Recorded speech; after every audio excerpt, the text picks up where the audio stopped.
Okay, welcome to my video. My name's Sofia Ludwig, and today we're going to be talking about the rotator cuff muscles.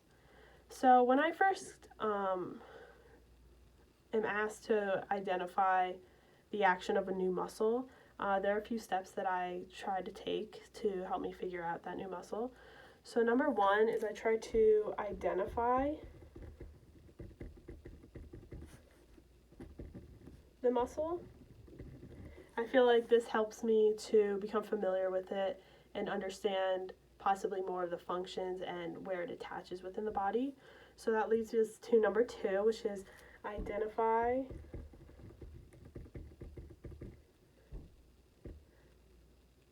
the attachment points.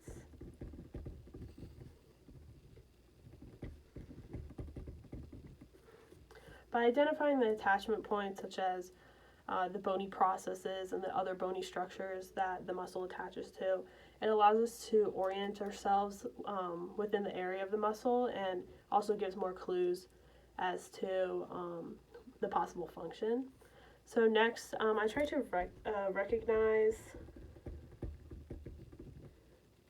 the direction of the striations.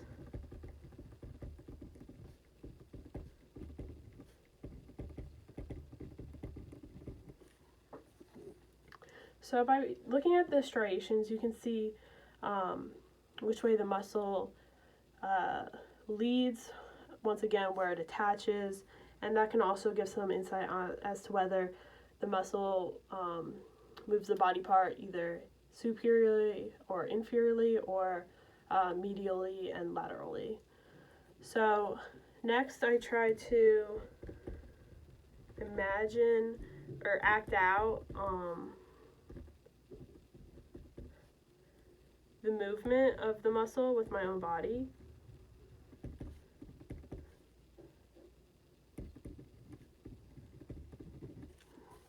This allows us to gain some perspective on how your body moves, as well as how this muscle could be moving when it either flexes or relaxes.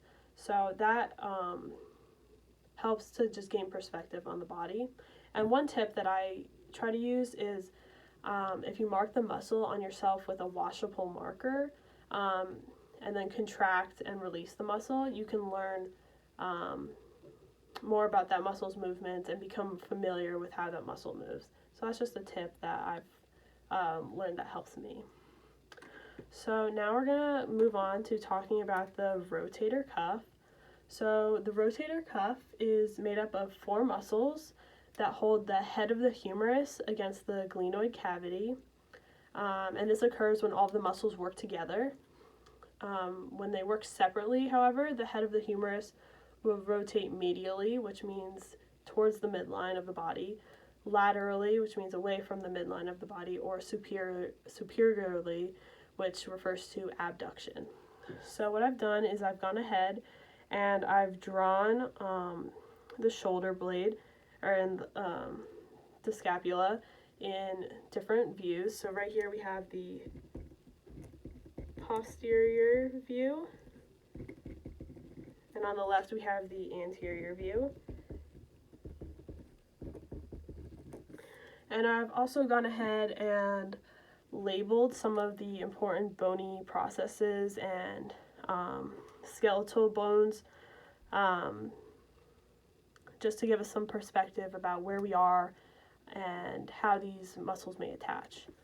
So first we're going to start off with the supraspinatus muscle, which is this muscle right here.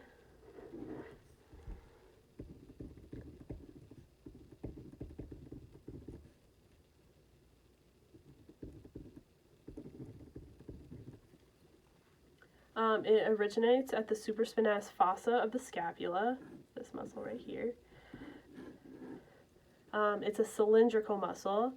Its medial attachment point is the supraspinatus fossa of the scapula, as I mentioned before. Its lateral attachment point is the greater tubercle of the humerus, which the humerus is right here. So you can see how it stretches across.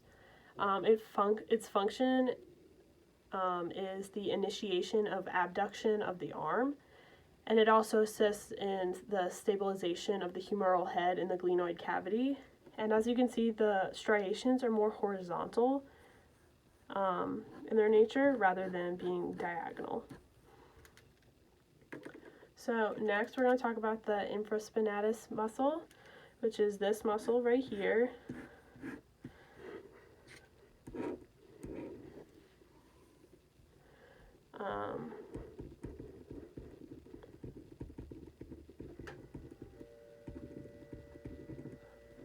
So this muscle originates at the infraspinatus fossa of the scapula, which again is a depression in the scapula. It's a triangular muscle, you can see. Its medial attachment point is the infraspinatus fossa of the scapula. Its lateral attachment point is the greater tubercle of the humerus, which is so very similar to the supraspinatus muscle. So it's right here again on the humerus. Its function is the external rotation of the arm, which is also known as lateral rotation. And once again, it functions in the stabilization of the humeral head in the glenoid cavity. And as you can see here, our striations are more diagonal this time rather than being more horizontal. Okay, so lastly, on the posterior view, we're going to talk about the teres minor muscle. So this muscle is right here. It's a bit smaller. It originates at the lateral border of the scapula, and it's a flat triangular muscle. Its medial attachment point is the lateral border of the scapula. Its lateral attachment point is the greater tubercle of the humerus. So here's the humerus once again in relation. Its function is the external rotation of the arm, which is lateral rotation. It also functions in adduction of the arm and stabilization of the humeral head in the glenoid cavity. And here we have even more diagonal striations compared to the other muscles we discussed today. So, yes. Moving on to the anterior view, we have the subscapularis muscle, which is this large muscle here.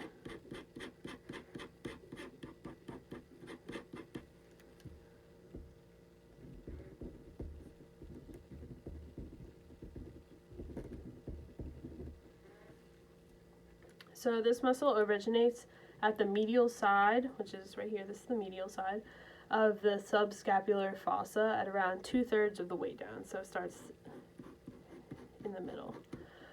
It's a flat triangular muscle. Its medial attachment point is the subscapular fossa, which again is another depression in the scapula.